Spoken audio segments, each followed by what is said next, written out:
Say that there is a normal person. She or he sees their family, their mom, their dad, their dog. My perspective of family, I live with my mom and my stepdad. My other brother lives with me. My dad hates my mom. My older brother hates my mom, and I can't see either of them. It's not fair that any family goes through this. It breaks up your family, makes life harder, and you just don't see the world the same.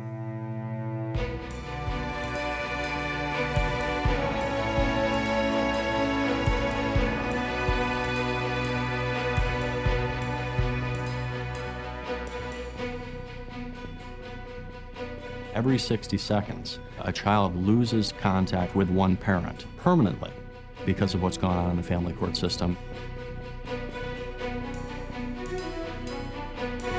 One parent gets to be a parent, and the other gets to be, at best, a visitor, and at worst, completely erased.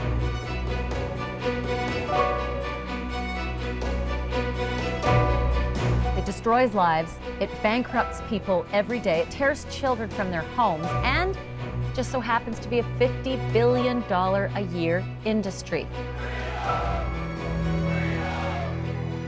It's an epidemic that people don't realize that this country and other countries are going through. Nobody wants to talk about it until it happens to you. This isn't a father's rights issue. It's not a mother's rights issue. It's a human right issue.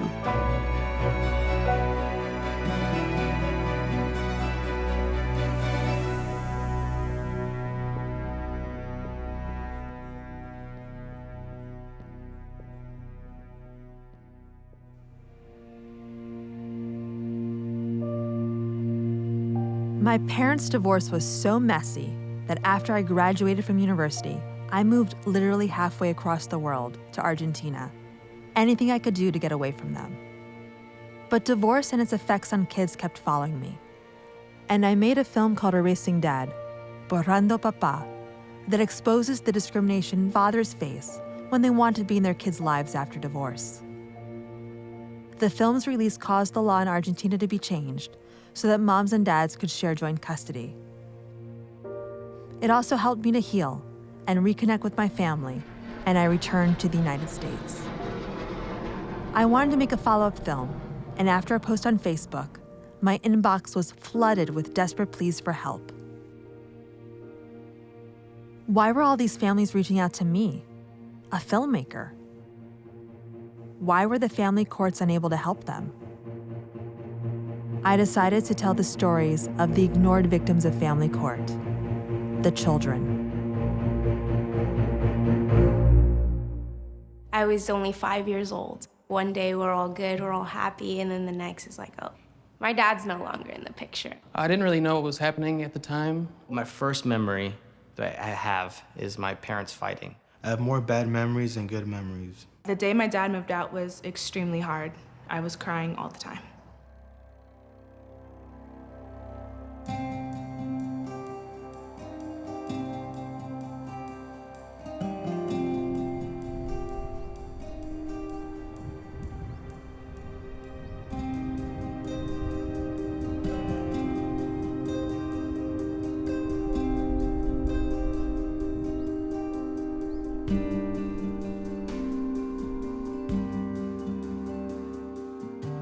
When I was born, my parents were in the middle of a divorce. So the first time my dad saw me, I was in my grandma's arms in a courtroom. My mom only had one photo. It was a picture of him, and he was holding my sister, Chelsea. A lot of me wanted to have a relationship with my biological father.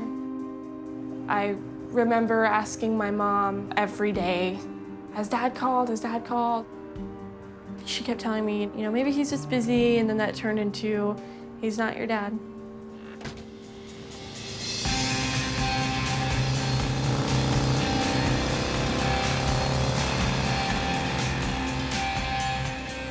I was informed that basically he was poison to me and he would manipulate me if I was ever in contact with him. When I was reading the divorce file, though, there was a lot of things I didn't know happened. There's flaws in the system. I've never known a life where one parent wasn't missing.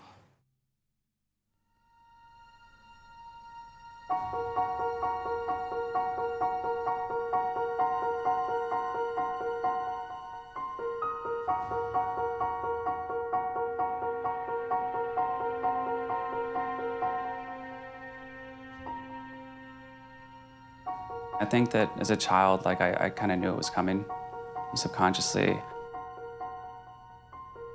You know, there's moments that I have flashbacks where I could see, you know, the door close. I could be standing in the hallway, just hear them screaming, so I just kind of disappear. So when my parents got divorced, I was 12 years old. My father was like, pack your things. We're gonna go, you know, visit your grandma for a little while. When they left, he pulled him out of school, and I didn't know what to do. I was so overwhelmed with what was going on. I was living up in Pennsylvania because I was in the military. They ended up in Virginia.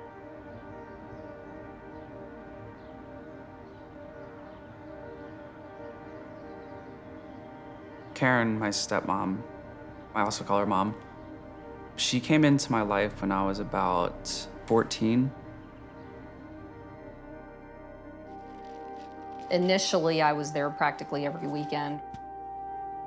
So the visits started to decrease every month, and then I was stopped. Sometimes it was because the children would call me and say they didn't want to come. Sometimes I would get an email saying, well, the kids don't want to see you this weekend. It was signed by my ex, but it sounded like his wife. I was just so confused. It really felt like she didn't want anything to do with me. I can't even really answer why the whole thing happened. I was never on drugs. I had no criminal background. I had no psychological issues other than being heartbroken because I lost my children.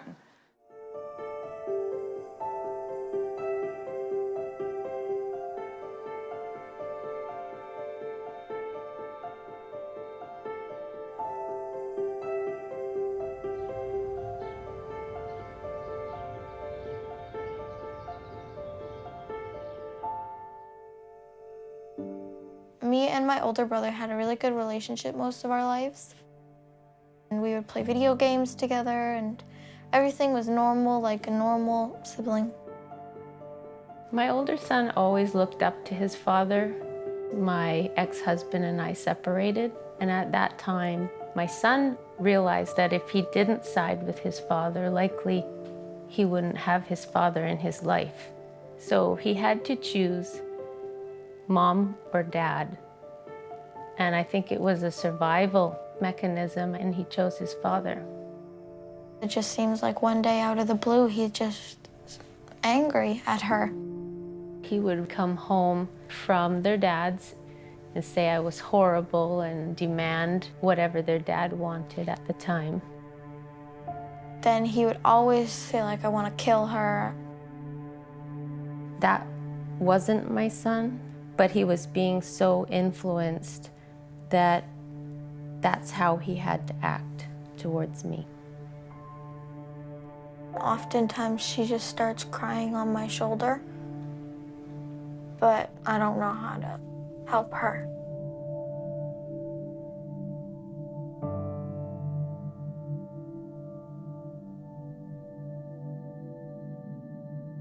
I get reminded every day, like, your dad sucked. My dad and my stepmom sat me down and discussed with me how awful of a person my mom was. I don't think my mom wanted me to have any contact with my father. Growing up, I learned to hate him. As I got older, my dad said, you owe your loyalties to me because I've been here for you and your mom hasn't, and your mom left you. It's a constant reminder because I am my father's child, so.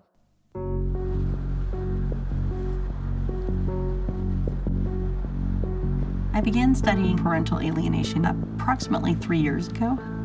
I started looking around to people who have been affected by this on Facebook groups and support groups, and I didn't get any answers. I thought it's time to put some serious scientific attention to this problem. Parental alienation. The set of behaviors that a parent will do to try to distance their child or hurt the relationship between the child and the other parent. Okay, so these... It can be very subtle. They can refer to the other parent in pronouns, completely undermining their role as a parent. The custodial parent really colors the way that child perceives events. Obviously, you trust and love your parent, and you want to believe that what they're telling you is correct. That child is then expressing and parroting back what they're hearing. How many of you have had it happen to you? Just by a show of hands. That's about, I'd say about 40%. I ask this of every class that I teach. It's heartbreaking to me to see how many of you are dealing with this.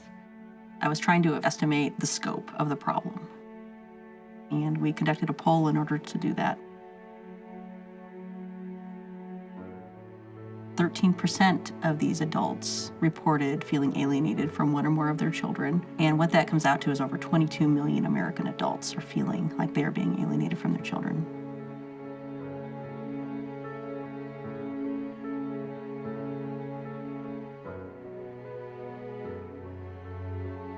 If there's 22 million adults dealing with this, that's over 22 million children. And the mental health consequences on that child are severe and long-lasting.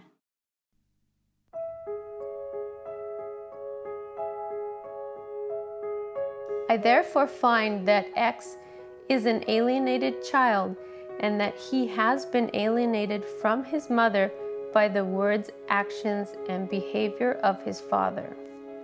The Child Custody and Access Report found that Brandon was alienated.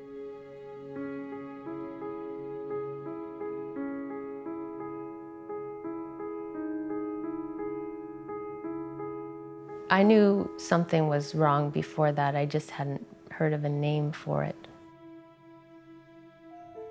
The judge did take away Dad's access for a month as sort of a warning because of behavior that was going on. So the judge was really swift in his actions. But the problem is, if one parent wants to make things difficult, it's almost impossible to get things in front of the judge. If they're not turning up for their court dates, if they're hiding from process servers and things, they can drag it on, and the judge can't do anything about that.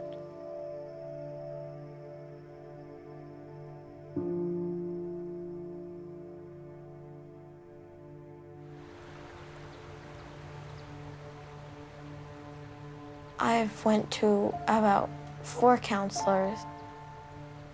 The counselor, he asked us to draw a picture of how we felt.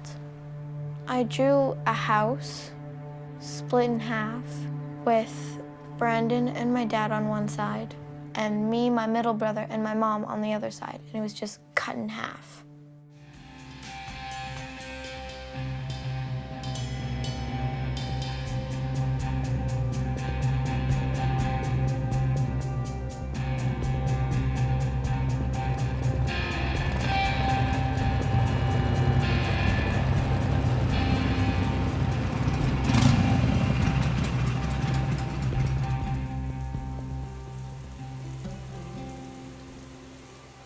I ended up leaving high school in my second sophomore year and went to beauty school at 15. See how your layers kind of cascade together now? My ex and I divorced while she was pregnant with Ashlyn, and then we had a big argument over the phone, and the next morning I was served with a restraining order.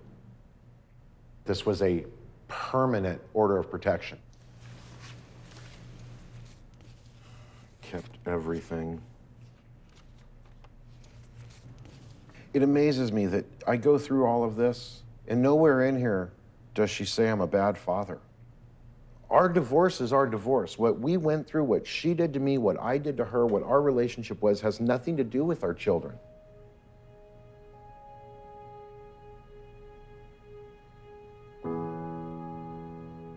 Your Honor, I wish it to be known that all I am after is to have unsupervised visitation and joint custody of my daughters.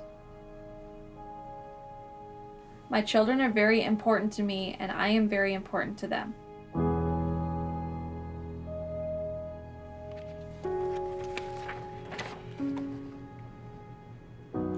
This was the worst paper I ever had to file.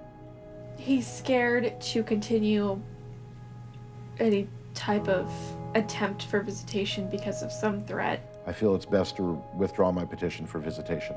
Although I have not been afforded the opportunity to see my youngest daughter, I love both of my children. My ex-wife will go to any extreme in her vendetta against me and others. Therefore, I withdraw my petition and pray the situation will change in the future. And I will become a part of my daughter's lives.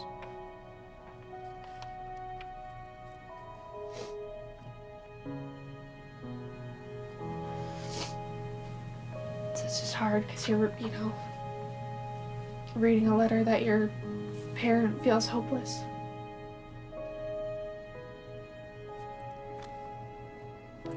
I lost him.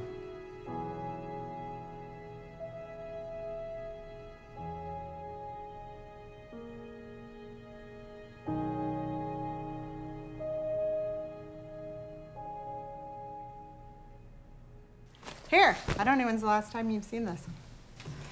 Peanut head. I mean, they're just pictures of his life. Look how cute you were, though.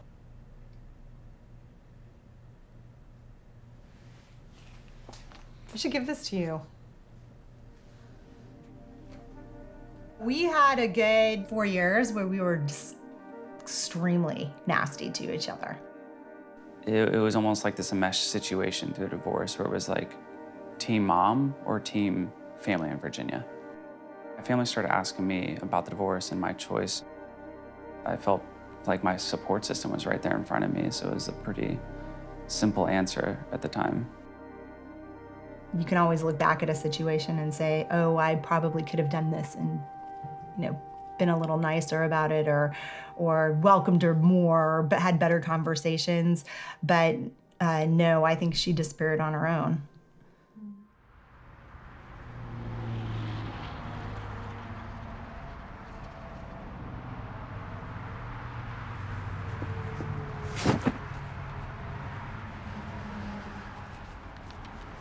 Ow.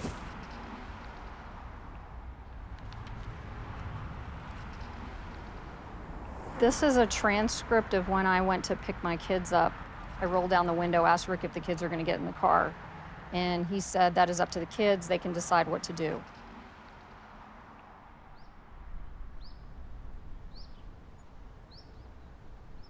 No, they do not have to come to the door. They don't, yeah, I think they do. They are old enough that they can express their wishes to me directly, and I can express them to you. I'm not the one who's telling you can't see them, hon. It's not me. It's never been me, it's them. Really? Okay. You ready to go? Sure. All right.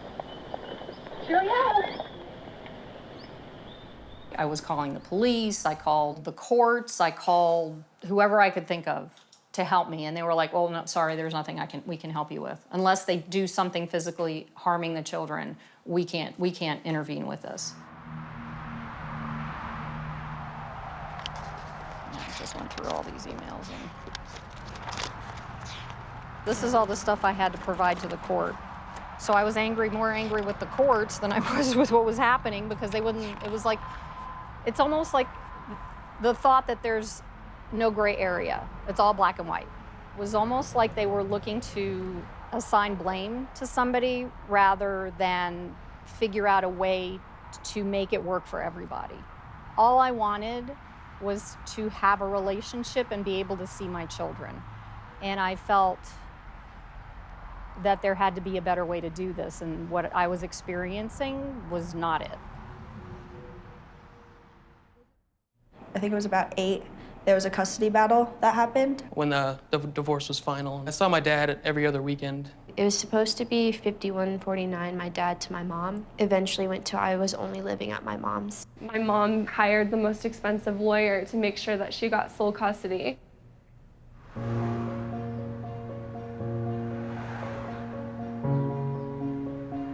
The family court system is mandated to work in the best interest of the children. But what actually goes on behind the closed doors of family court?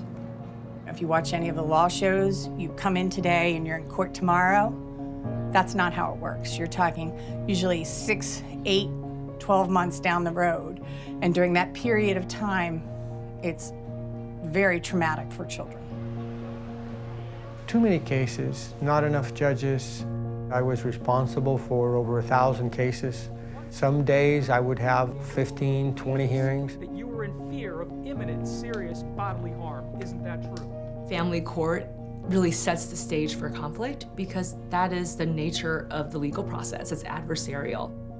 If a parent is angry, I want the parent to continue talking, even though what is being said is not relevant. You always have to listen. Mr. DeHaven, please make sure the questions are clear and don't ask redundant questions. If you have a parent who has mental health issues, control issues, that person can keep coming back to court. Even if a person cries wolf, wolf 4, 5, 6 times. In criminal court, the state has to pass certain tests to file charges, but not so in family court. One parent can bring the other parent back to court for something as serious as domestic violence or as petty as not liking the food they feed their child. Family court doesn't have to find a parent guilty of a crime, only that the other parent is the better parent. So evidence standards are much looser in family court than in criminal court. They are not looking for clear evidence to support or refute either parent's claims, and that's very problematic. We have a lot of stereotypes that are negative for the fathers. They're more abusive or aggressive than mothers, that they're deadbeat dads. Would you agree that's a definition? We have a lot of very positive stereotypes about mothers being the better parent. However, if a mother works, that is often used against those mothers. The other pattern is that the father will make the mother look like she's crazy, and everybody looks crazy in divorce. While the courts are mandated to work in the best interest of the child, nowhere in the civil code is this term defined. So judges, custody evaluators, and psychologists can make findings based on opinions that they don't have to justify or show scientific evidence to validate. Approximately $28 billion has been an estimate of how much this costs a year for family court involvement. It's to psychologists who have to get assigned or appointed by the court to make an evaluation. They get paid thousands of dollars. Expert witnesses that parents have to call. It's an industry because all of these pieces play a role. I've had at least 4 or 5 counselors and doctors, 3 or 4 lawyers. It's cost close to $1 million. Because it is civil court, you have no right to an attorney. This presents a barrier to families who can't afford to pay for one. The attorney I had didn't want to do his job because I wasn't able to pay him in full. He could have talked about the parental alienation and said something referring to that, and he didn't say a word because I couldn't pay him. I had nobody. And on a $600 a month income, can't afford anybody.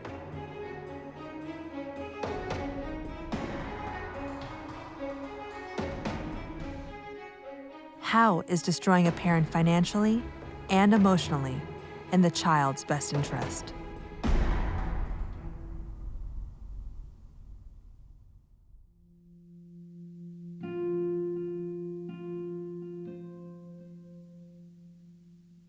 Nothing I said mattered. None of the evidence I brought forward mattered. The judge wouldn't even look at it. I mean, like literally wouldn't look at it. My ex said plain and clearly that there was nothing that I could do to get to see my kids. And the judge asked me what I wanted, and I said, I want you to find her in contempt of court. And the judge wouldn't do it. He said, that's the children's caretaker. And I said, what am I? And he goes, you're the financial support.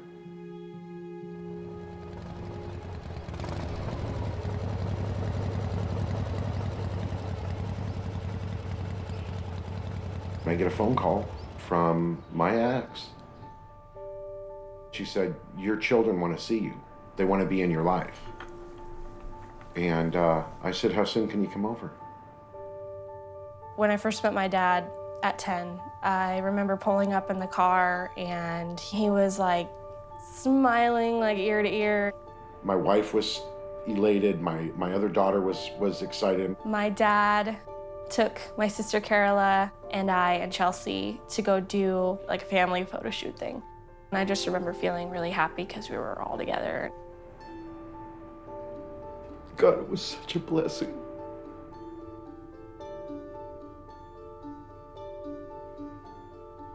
It was actually a very good visit. We met at a park, so they were able to play on the toys and feed the geese. I knew he was somehow family in one way or another, but it's like I didn't know him. It didn't really feel like a father-daughter thing because I didn't have that sort of connection with him. I think I was 4. They got to come stay for a little bit. We used to play Polly Pockets together. He made me feel very secure about every issue I ever had growing up, wondering where he was. He got a tattoo on his back of my birthday, and I was informed by my mom and my stepdad that that tattoo got removed, and it hadn't. The visits with my dad ended kind of abruptly. My ex said, you know, with what they take out of your checks for child support, I know that you struggle. And I would like to help with that. So I have an idea. The last time that I remember seeing my dad, he was signing papers. Ashlyn's crying, I'm crying, and I've got my kid's stepdad telling me, don't worry, I'll make sure she never takes your children away from you again. By that point, Robert had been their dad for a few years. It just seemed like the next step. I knew something big was gonna happen. I've got her sitting there telling me, it's not gonna change anything. You're still their daddy, you're still their daddy. And the minute the papers were signed and the car doors were shut and everybody drove off, that was the last time I saw him. The purpose of me meeting my father when I was 10 wasn't really about what I wanted from it or anything like that. It was just to get the adoption to go through. I signed my rights. I'm ashamed, I'm embarrassed, I hate myself every day for it.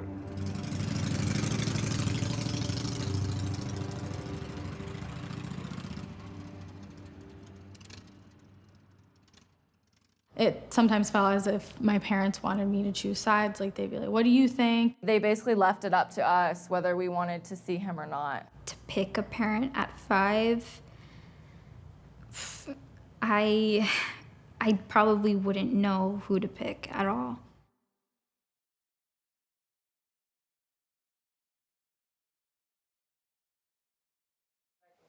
His knees are. Oh, yeah. That was Mom. Where's Go wave, go wave. I found out that Brian was adopted by Karen, I believe, through an email. Ooh, okay. I was angry and heartbroken. Is that when you adopt somebody, everything about the person disappears and it all starts over? I think she was like much more like making a bigger deal than I was. She was really excited and felt like she was like pretty nervous or maybe a little nervous to ask me. So on it says certificate of birth. Like, I gave birth to you on this day. That's how this is written. Like, it wipes everything else out before that, and now this is your legal document. So if anybody searched your birth, this is what they would see. They would see that I am now on your birth certificate as if I gave birth to you. To me, Karen was mom, and it was important to her. It's like that never happened, and this did. It's an interesting way to make things happen, yeah. Right? Yeah. I really didn't even think about Caroline at the time.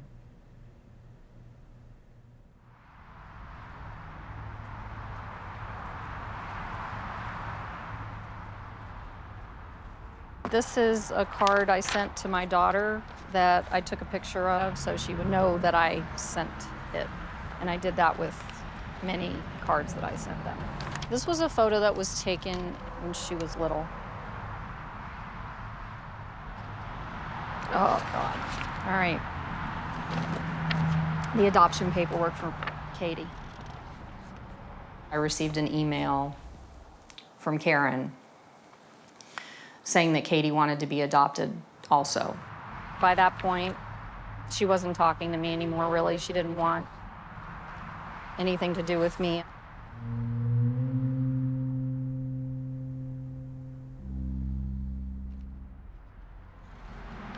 It just says who we are and my consent to the adoption. How do you feel when you read that?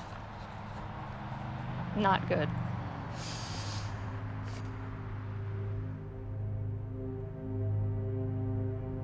My daughter testified on the stand and said that she didn't want to see me.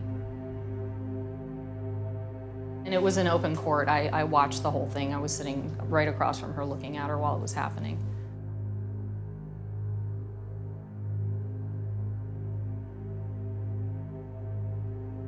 As soon as society and the legal system starts to ask a child, who should you choose to live with? Who would you like to live with? Then right away, they are asking a child to make a choice about who's a better parent. And that means one parent gets to be a parent and the other gets to be, at best, a visitor, and at worst, completely erased.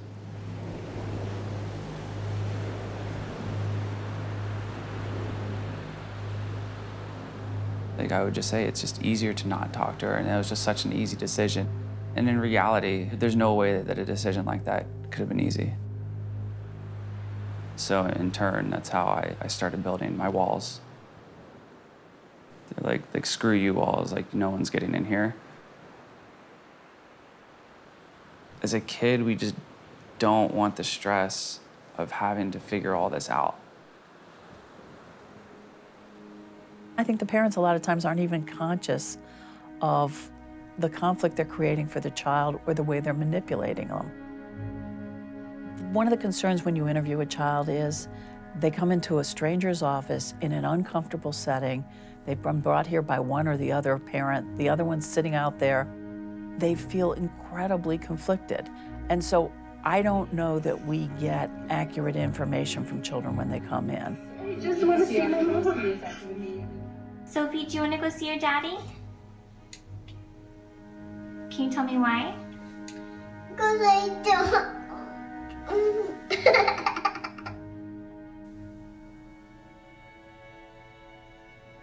What I remember about being in court was having to lie to the judge.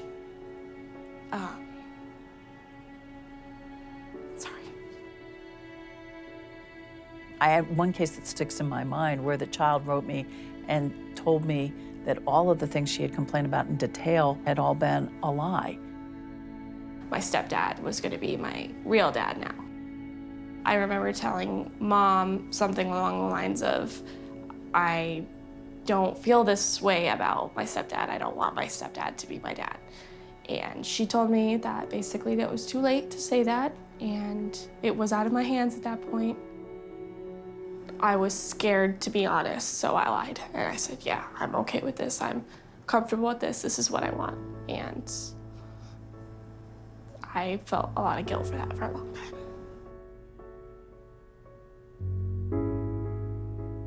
Like, it was my fault that I felt that way, because I should just rewire my brain and think the way they think, which was that I shouldn't have a relationship with him.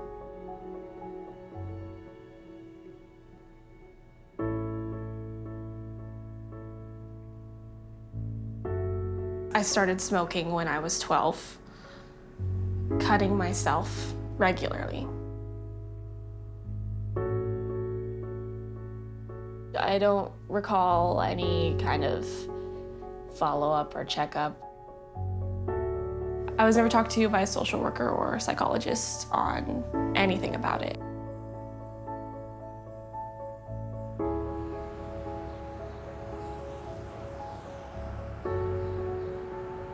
I had a boyfriend I had a talk with him one day about my situation with my father. She just felt like she couldn't really talk about her father, Dizzy, around her mother and her stepfather. And I just gave her somebody in her corner to fight for her decision on whether or not she wanted to pursue it. The worst thing that could happen is, you never talk to him again, but the best case scenario is so much brighter than that,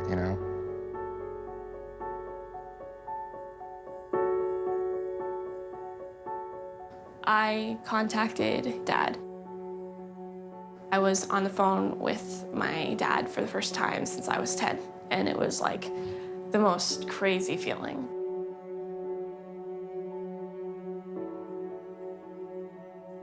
Then I found out that my mom and my stepdad started listening to our phone calls. I got into a very vicious argument, and I ended up getting kicked out. She had called me and let me know that she was homeless. She was 14. And I have no legal right to drive up and pick her up. She's not my child according to the courts.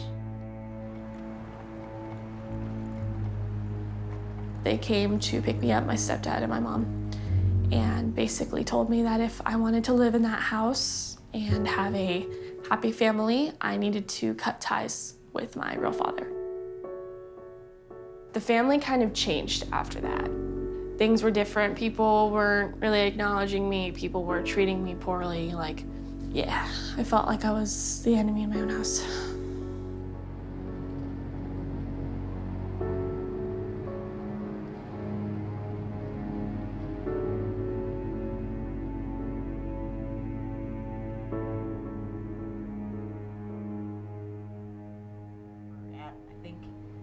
About 60 or 70 of these interviews. Just like with domestic violence, people blame the victim. What did this parent do? They must be doing something to make this child not want to see them. It shows an ignorance of what human development is like and the power that a parent has in that child's life and how they perceive the world. This child has been brainwashed. They hate that parent, or they inherently don't trust them. They don't like them, and they don't have a good reason for it. My dad had my brother snoop through my mom's paperwork. And I got to the point where I resented going with my father. I would yell at him. I would say, I hate you. Why are you doing this?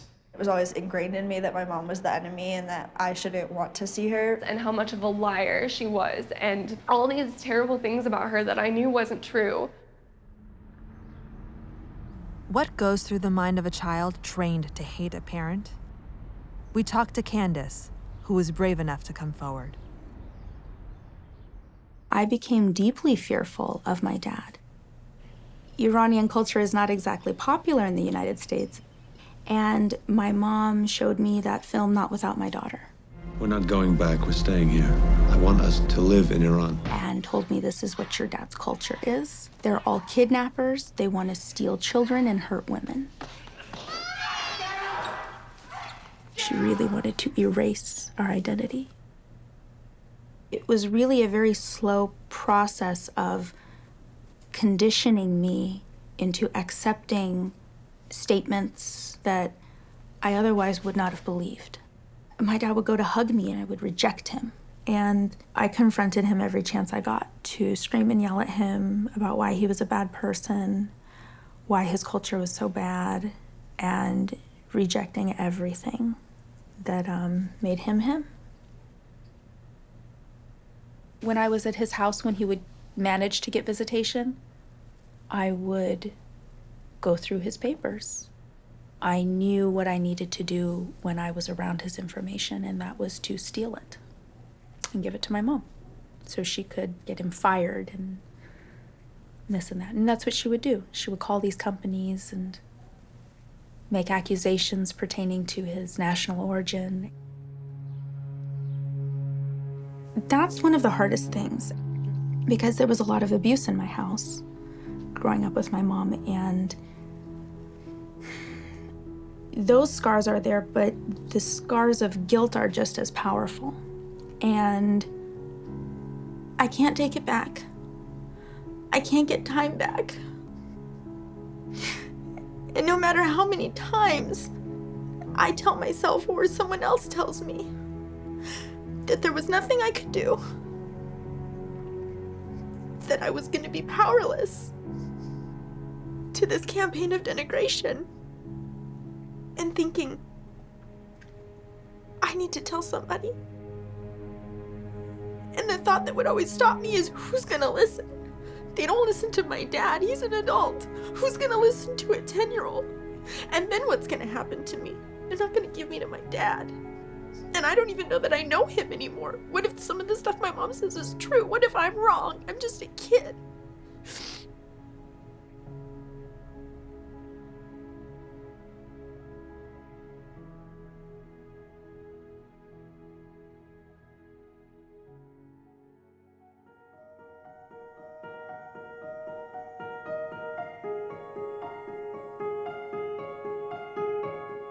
After half a decade in family court, a drastic ruling. No contact between the father and any of the children until family therapy had been completed. As the courts often don't diagnose alienation, the judgment made the local papers, which published the entire 120-page ruling. The ruling was made that he should enter a family reunification program and have temporary no communication with the father. I believe that the father had no intention on Brandon participating in the program. And so there were plans made for him to leave. We get a phone call. He's in England. After the ruling, Brandon ran away from home at age 16. His father claimed he didn't know where he was, but he was given money and a passport and resurfaced in a family friend's home in the UK, his father's birthplace. He wanted all the orders dropped for him to be able to just go straight back to his dad's house. That would be the only way he would come back. I'm going to read the CAF-CAS report from Child Protection Services in the UK. Brandon said nothing that helped in my understanding of what has caused the breakdown of his relationship with his mother.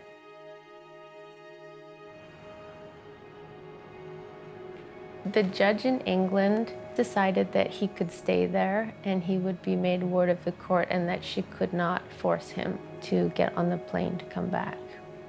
What a stupid judge. Like, you basically just ruined my life.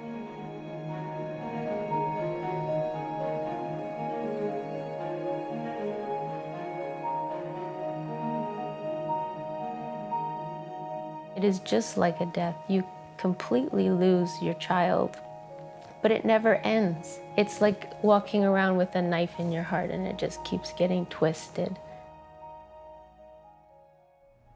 My sister was very similar to my mom, and she became very angry and hated my father. Growing up, we never had that relationship as brothers. My dad basically took my little sister away, and he moved away. I haven't seen my brother probably since I was 1.5 or 2.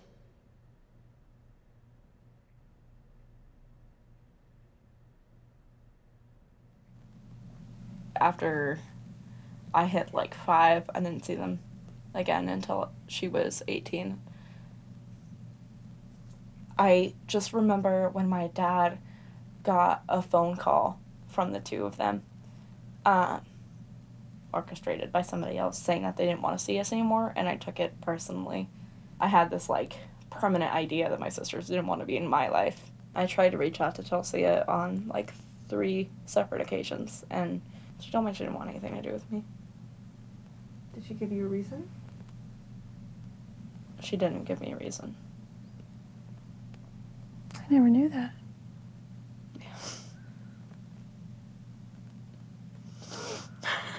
How old were you? It's 10. I never knew that. Sorry. It's okay. What did your message say? I'm Carla, your little sister, and I miss you.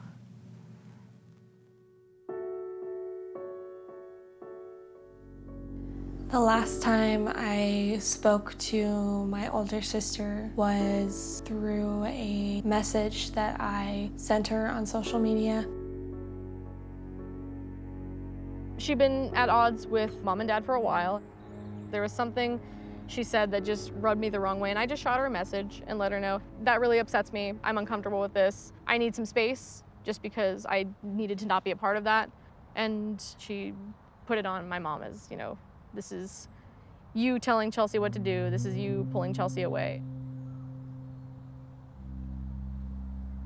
The Facebook post, it was like a picture of an angry woman, and it was something about, go ahead and disagree with me. I'll just say you beat me and you'll never see your kids again. Don't get me wrong, I totally agree that there's always a bias in a divorce court. Sometimes the men, you know, are made to look like the bad guys. It really sucks. But he kept deflecting this like towards my mother. It made me angry.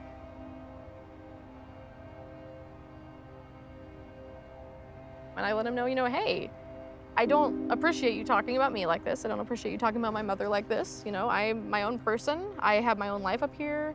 You know, I have Robert who's raised me, and I consider him my father, and I'm sorry, but that's that.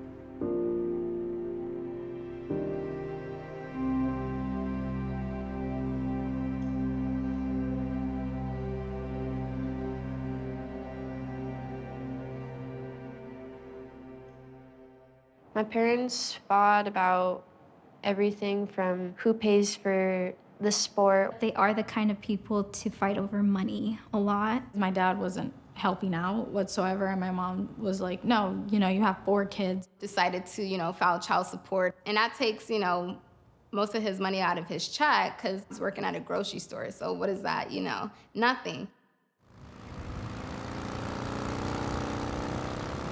I was childish, immature, and angry. You're not going to let me see my kids, I'm not going to give you the money. And it took them about 3 or 4 months to find me and garnish my wages. And I got $12.45 that paycheck, $2.05. This is my favorite. I got a paycheck for 0. I paid her off, and now I'm paying California off. The money that I'm paying goes directly to the state. You know, I mean, it could go for anything. I mean, garbage collecting, pothole repairs, I have no idea. I just know that the state continues to take money. Not a dime of money that I pay out to child support goes to any of my children. Not a single penny.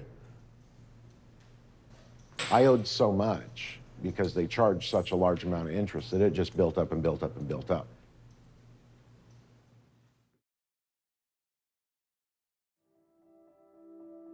Dizzy isn't the only parent who found himself in debt to the child support system.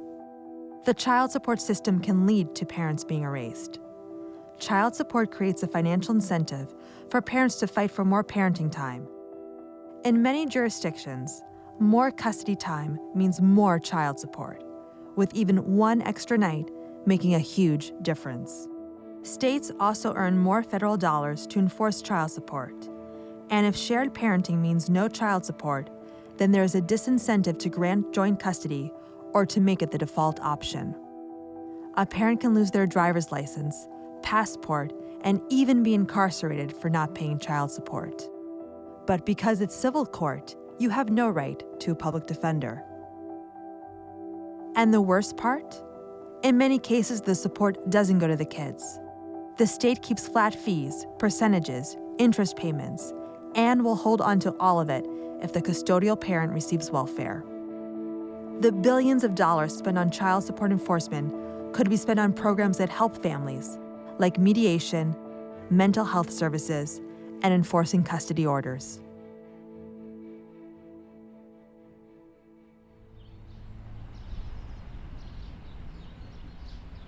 We are at the Shasta County Child Support Division office to make my final payment on child support.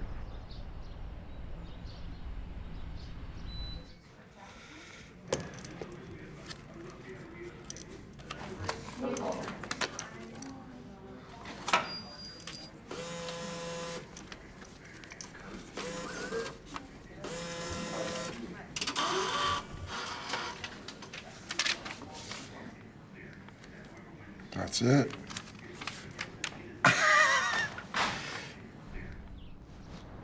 I am over this frickin' place. And if they weren't so nice, I would drop 2 fingers up at this building.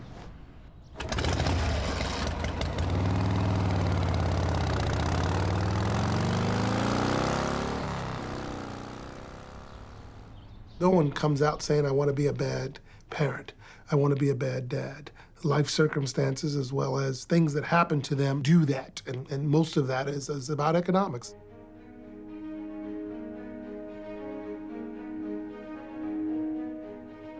You know, we have to change our perception and our vision of fathers.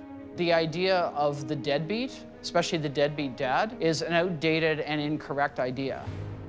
Anybody in here want to share a situation where they're paying child support, but they're not able to see their children as much as they would like to? All in all, for all my kids, I pay $1,175 a month in child support. And I have seen my twins 2 times in 9 months. I wasn't able to really put up much of a fight in court because I was making $30 every 2 weeks. These fathers are not deadbeat, they're dead broke. When I speak to some men who vent their frustrations about the child support system and why they're angry, I explain to them that child support is a business. If you don't pay your child support, you're gonna go to jail.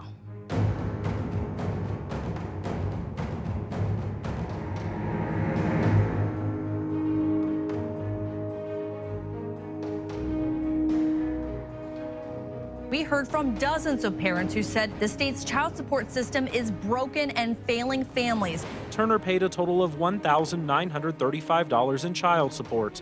But News 5 Investigates learned his ex only received $1,386. And while the Department of Human Services would not tell us specifically where it was deposited, they did tell us they kept it. The officer told him he's a deadbeat dad, he's under arrest. The system of child support and how we put that into place are barriers to successfully having fathers involved with their children's lives. That's not the intent, but that's certainly the result. They hold your passport if you're back behind on child support. They take your driver's license. And CDL too, right? CDL. And they take your driver's license. How you gonna do that? Registration on your car? Yeah. Cause you back on child support. Yeah. I'm a parent, married, 2 children. And my responsibility as a parent never goes away whether or not I'm working or not. You can't have a child and not take care of your responsibility. When it came to Walter, my brother's situation, my mother them had rescued him several times. From? Picking up his rear in child support. Okay. They paid it up, caught it up, and he would always get back behind again. And even when he was continually paying. Walter may have been behind in his child support payments, but he was involved and active in his children's lives. His children were staying and visiting him the weekend that he was actually murdered. The other big story we're covering tonight, the police shooting death of an apparently unarmed man. Today in North Charleston, the anger boiled over. We just want this thing to change where no other family would have to suffer the way my family is suffering right now. The deadly encounter between Walter Scott and police officer Michael Slager began with a traffic stop for a broken taillight. It was a fateful decision. The moment Walter Scott decided to bolt from his car. There's no justification for what I see on that video.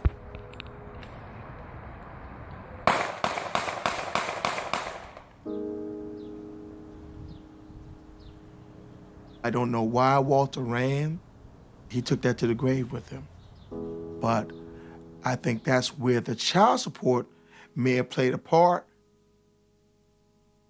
It wasn't like he was trying to hurt his children. He was caught up in the system. A warrant had been issued for Scott's arrest. Court documents show he owed more than $18,000 in child support payments.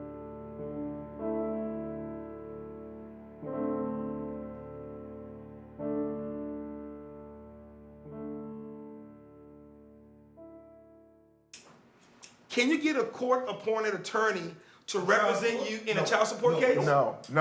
Only in a criminal case. It's about access. Access of money. But does the judge give the father information about what his rights are as a father. Like 40 people in there, he moving cases in and out. He ain't got time to handle it. And you have no idea that you could get joint custody, shared custody. That's not their job. The ultimate goal in family court should be what? The child's best interest. To preserve the family. Yes. But if the dad is not in the child's life, how's that preserving the family? Because I don't think the current system is created to preserve family. No, it's not. I think the current system is created to make it more punitive to parents.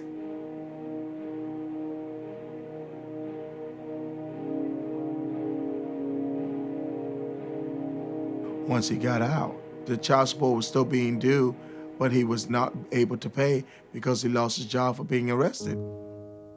How does the system expect you to catch up when you're locked up?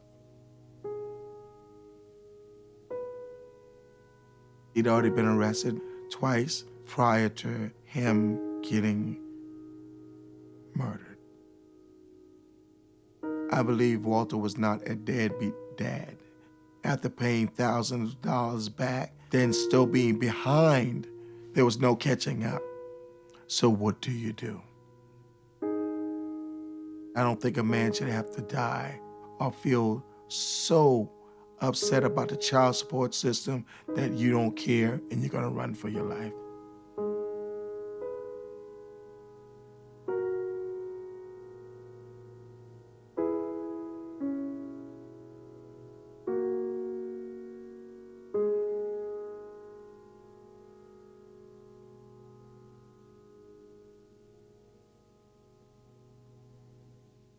I didn't have the father figure in my life. I didn't know how to be a man. If he was really present in my life, I would probably, not be chasing boys. As far as relationships go, I have a lot of trust issues now. I don't see the point in allowing someone to get close to you if at the end of the day they're just going to hurt you. I caused a lot of depression, anger. I just can't call him dad right now because he was never there.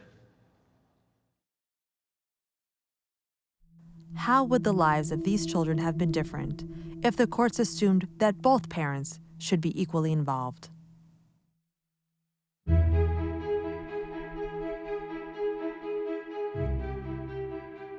A new bill making its way through Lansing would make default custody 50-50 for both the mother and the father following a divorce. Public support for it is huge. The legislators told me that they had more calls to support the shared parenting bill than they did the football stadium. This bill sets the stage so a child, which is in their best interest. Residential responsibility is the best for the children. It presumes both parents are fit. We need more clarity in law to support what is best for children, shared parenting, and this helps move in that direction. In any family, whether it's a man and man, women and women, it doesn't matter. There's a yin and a yang, and that's what makes a family work. Put in there your research. A default shared parenting plan would be when two people are separating. It would be presumed that both parents will have an equal role in terms of decision-making and custody with their children. If there is abuse or some other problem, then you would have a custody evaluation happen. We now have abundant research that shows that children do much better if they have shared parenting. It's even more important for children who are going through divorce to have a healthy relationship with both parents because it buffers them from the conflict. We just assume that children who move 50 times a year would be more stressed than those who live only with one parent. The packing did suck, but I got to see them every other week, and now looking back, I appreciate it a lot more. I am convinced that the Swedish system where you don't have any money to gain from a divorce is beneficial for children. We have a system where very few separating couples go to court. Most people just solve this between themselves. We have this form. It's an agreement that we share the custody of our son. You just print it out, sign it, and send it. We don't have to go to court or hire a lawyer or anything to do this.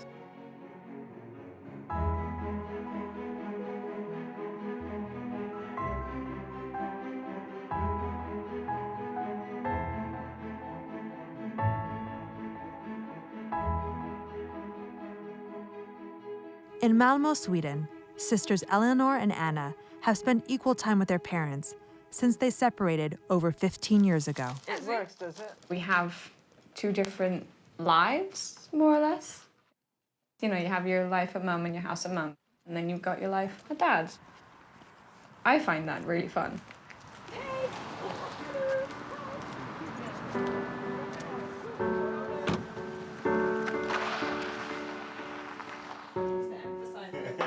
Hungry. The 21st. In Sweden, it's not really a decision. It's very hard to remove the guardianship from one parent. That parent has to be really, really unfit. Otherwise, you know, you're stuck with them.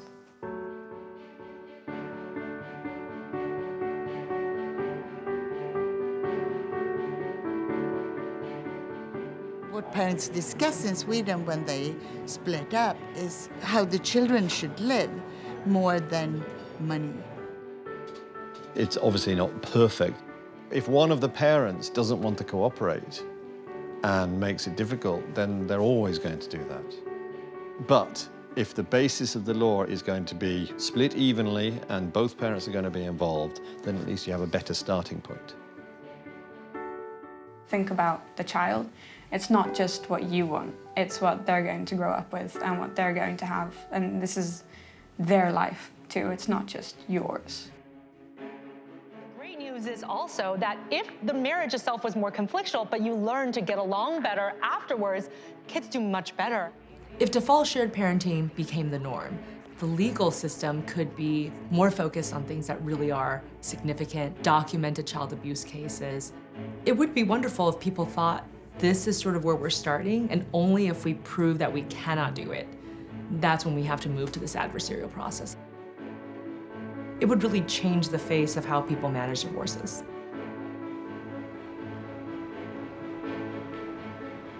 When parents can't reach an agreement on their own, mediation can provide an alternative to a courtroom trial and help them work together in the best interests of their children.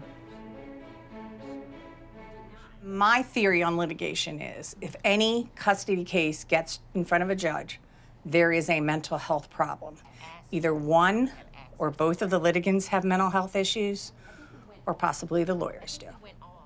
If you spend 2 or 3 days saying everything bad you can think of about the other person, and I award some sort of a joint custody arrangement, it's hard to undo the damage and have people walk out and parent together.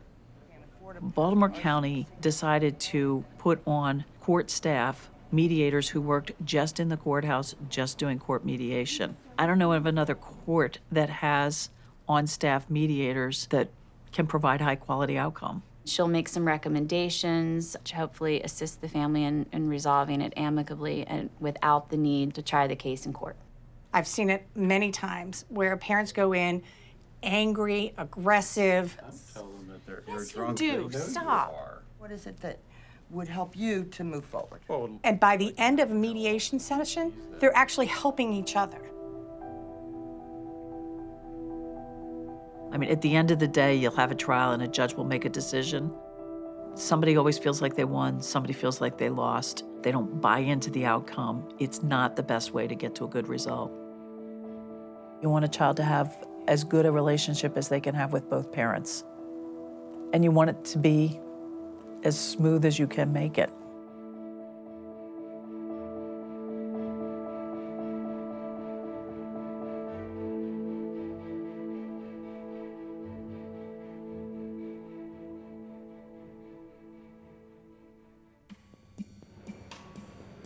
There's a lot of incentives to keep things the way they are, particularly by the American Bar Association and other folks. There's a lot of money in divorce, and with shared parenting, there's less conflict, fewer billable hours. Pay up and you're on your way to getting rid of that vermin you call a spouse.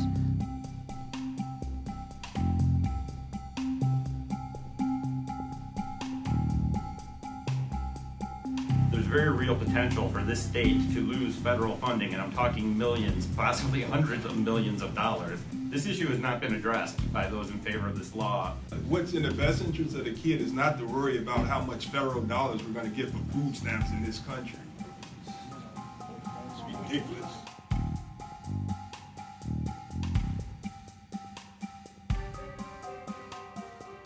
I represent the Family Law Foundation. The foundation is respectfully against the bill.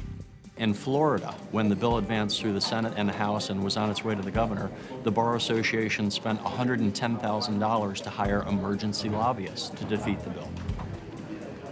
In North Dakota, they've been sued and lost because they misused $70,000 to run an advertising campaign against the shared parenting ballot initiative.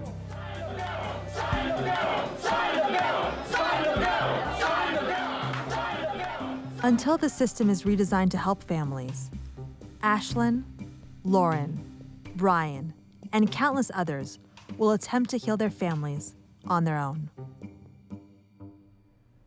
My advice to parents divorcing with kids is to be respectful to each other and watch how you act around your children. I would ask her if she could keep my siblings and I out of it. I know she didn't do it intentionally. They need to always let the child know that there's love and support no matter what happens. To just be there for your kids. Don't be afraid to ask for help.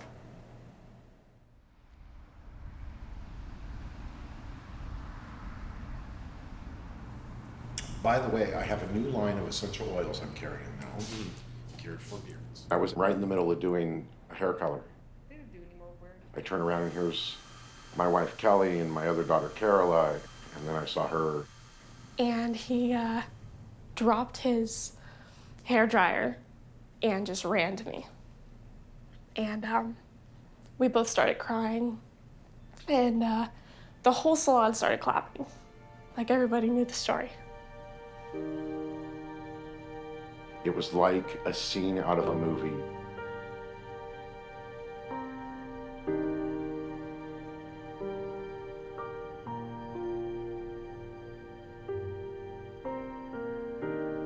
It was awesome.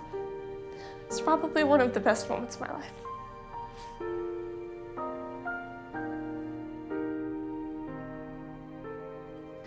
It's amazing living with my dad.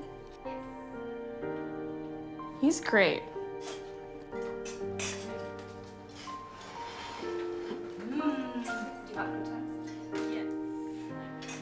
He is someone that I can always talk to. He's nothing like I was told he was, not even in the slightest. I'll go through anything and everything with you, side by side. Just like I said, when you decide to get your GED and we do it, I'll go with you and I'll do it too. My daughter here and I have been alienated from each other for the majority of her life. She called me and said, "Dad, it's time to move home," and she came home. Well, I made the mistake when she was 10 years old to sign my rights away. I never got to see them again. Which was part of the deal. Yeah. In about 10 minutes, we're going to leave for the courthouse to file paperwork so I can legally re-adopt my daughter. So she will be my daughter once again in the eyes of the law. Whereas in our hearts, we know, and it doesn't matter, she's my little girl. If something was to happen, she wants to make sure that myself and her stepmom, soon to be on the paperwork, her adopted mom, will be the ones to make those tough choices if they ever need to be made.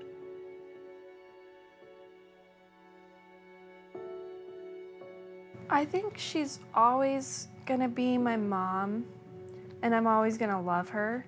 It's just, she kind of lost the title of mom.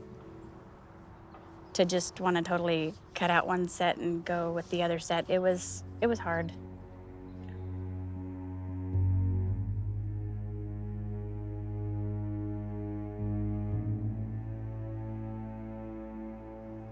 After a while, I felt like since I had kind of done a similar thing, maybe I just need to back off and give it some time and go from there.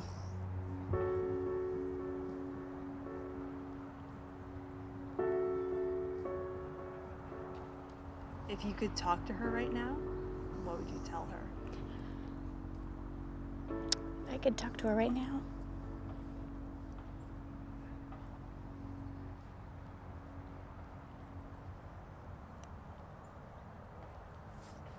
don't even know what I would say. I'd just be so happy that she's talking to me. Sometimes when you see children as they grow up choose a side, perhaps even going towards the parent that they didn't grow up with and rejecting the parent that they did grow up with, what they're trying to do is avoid conflict. It would be great if they could find a way to have relationships with both parents, and as they grow up, be able to explain to both parents, I'm not getting in the middle of this, I'm going to have a relationship with both of you, and I don't want to hear it, basically. But I don't think that all children feel that assertive even as they grow up.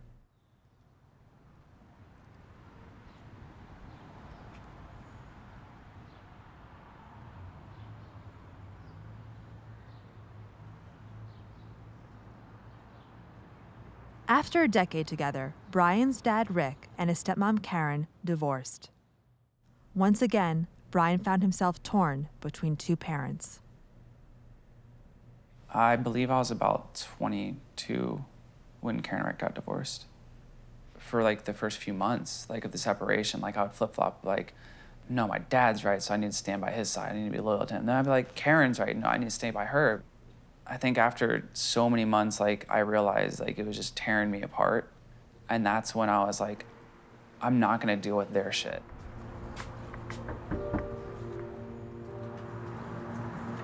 Hey, baby, how are you? I think that's probably why, like, I was able to have that relationship with Caroline as well. It's like I could choose this route of what some people would call loyalty, or I could choose the route of having my own independent relationships. And your sister was sitting in the back seat. Guess who that is?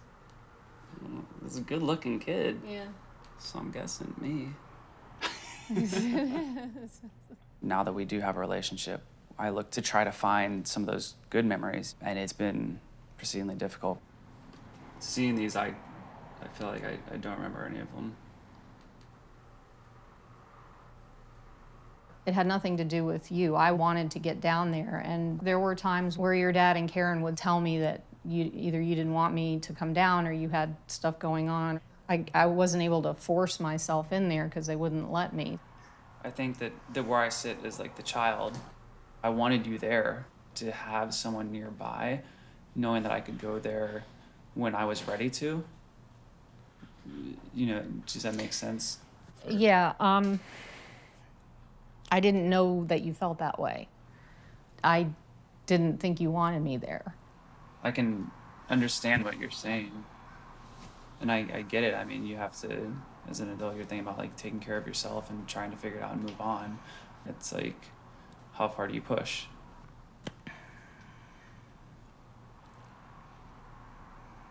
At one point, your stepmom sent me some pictures that we had taken with us in it, and she cut me out of the pictures and sent me the other part back with a note that said, "Thought you might want these, Kay." And it destroyed me, and it broke my heart, and I didn't know what to do.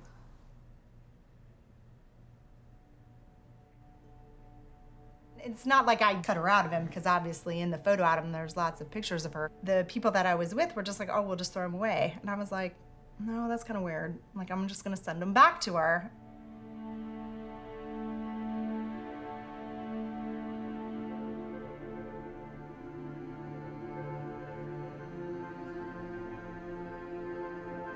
I've judged you guys, I've judged all of you for different actions, and it's like, we still don't always mesh at the same time, and we have our disagreements, but I learn more from those than I do from being alone. And I don't like that more than having to go through it and just forgive and move on. Life right now is just forgiving and moving on. It's so much, like, it's so much easier just not dealing with people's shit. Yeah.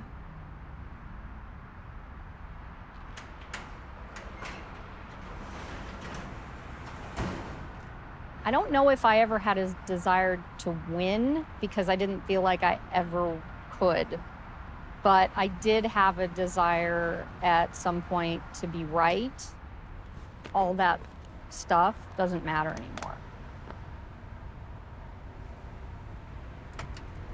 What matters is where we're at right now.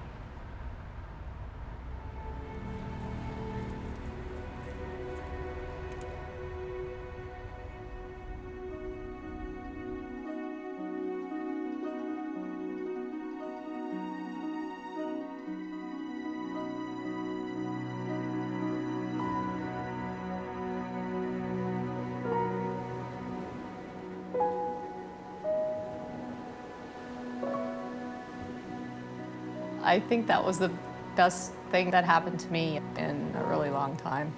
Hearing you call me mom.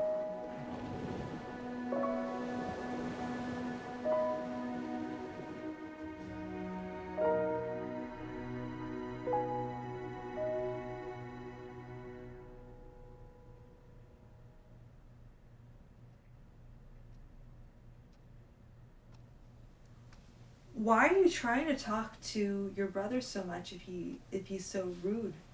I'm trying to talk to my brother because he's my brother and I miss him and I love him, and I'm trying to convince him to snap out of it, you know? She feels like her only solution is to try and talk to her brother and convince him to come back.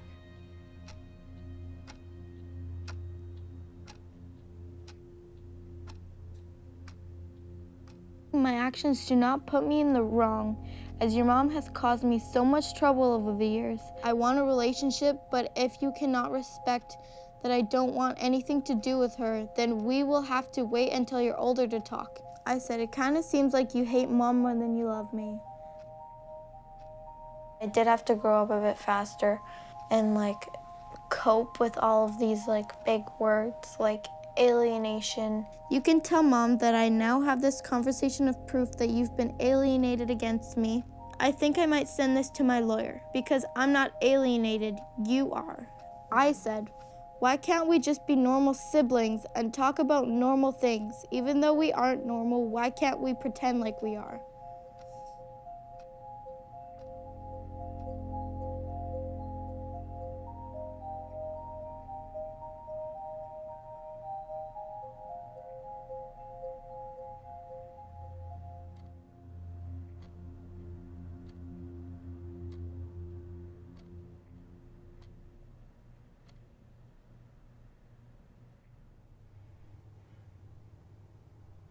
I never believed this could be possible. To be here today. Ash, you don't just live here. Today we get to fix the wrong. How do you think Chelsea will react? I forgive that she doesn't care, and I've moved on from that. And I just have no interest on the subject. But it's different when you're a dad. I don't know. I have to focus on the daughters that are here, that need their dad, that want their dad. So, that's where my focus is. All right, we're off.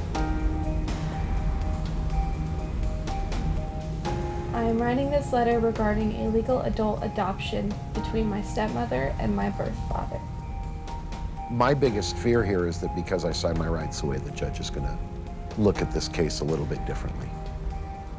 My birth mother alienated me from my birth father for over a decade. I mean, I'm a father that, quote unquote, voluntarily relinquished my parental rights, and now I'm trying to get them back. How are you doing?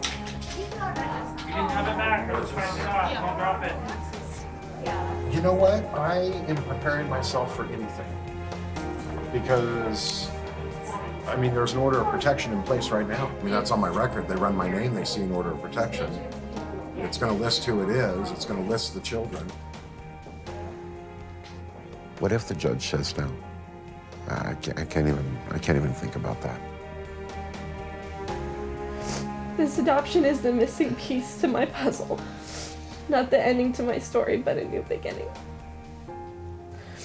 Sincerely, Ashlyn Marie Lerner. Okay, so congratulations.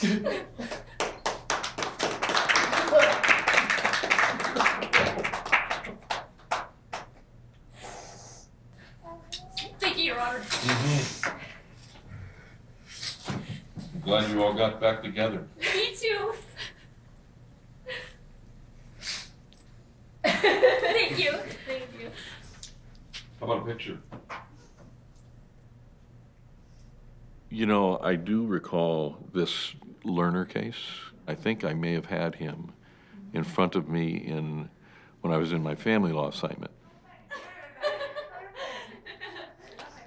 It was a very emotional adoption. I love him so much. It's interesting that Ashlyn told me one thing that bothered her was that nobody ever checked up on her to see how she was doing. You know,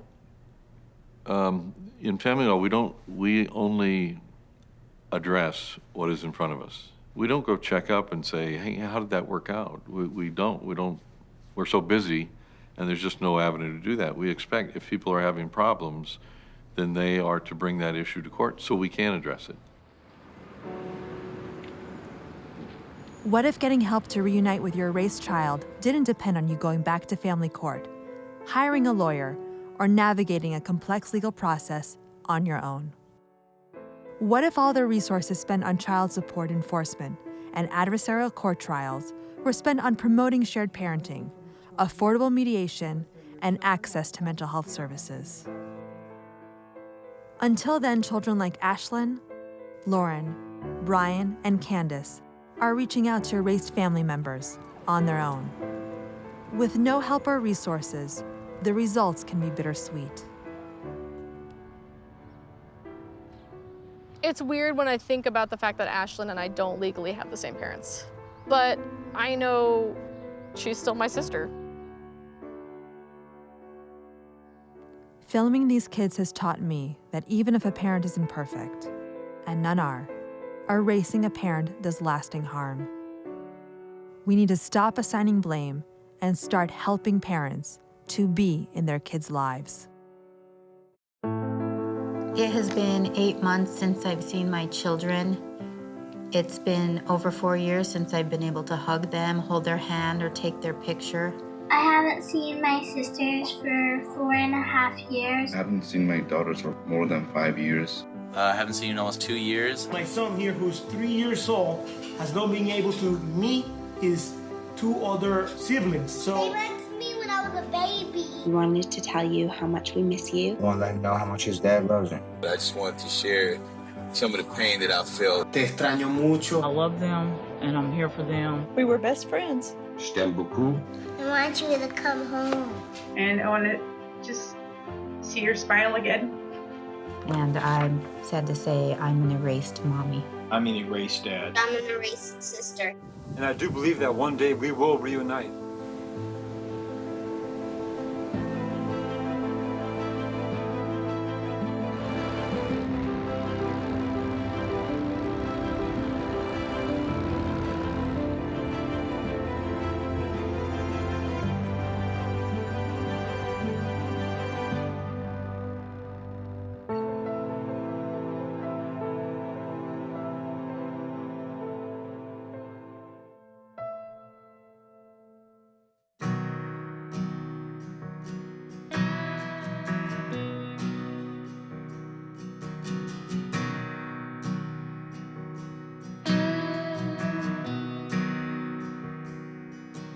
I took my time getting off that plane. Thought to myself, is this a good idea or just insane?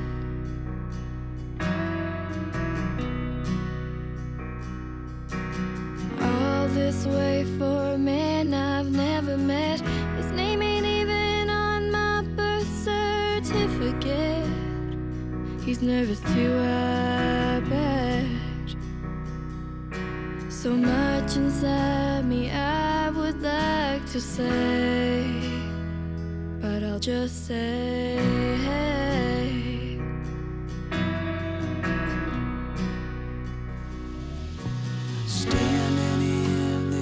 baggage zone.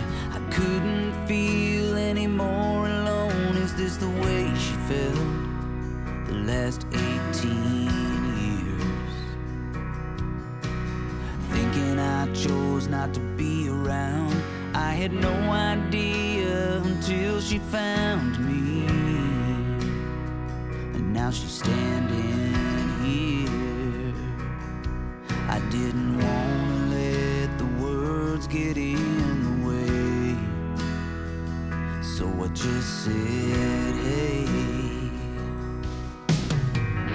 Hey, I'm glad to finally meet you.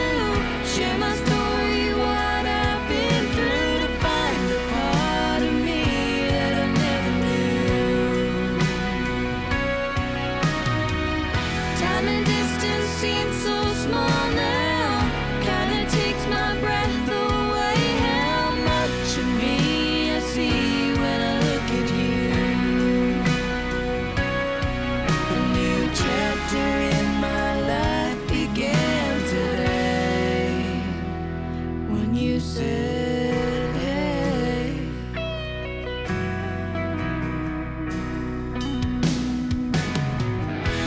I know that this must be so hard for you. I think it's so brave that you asked me to. I wasn't sure of the right thing to do, till I heard that little word, then I knew. Hey, I'm glad to finally meet you. Share my story, what I've been through, to find the part of me that I never knew. Time and distance seem so small now. Kinda takes my breath away. How much of me I see when I look at you. A new chapter in my life began today when you said, hey.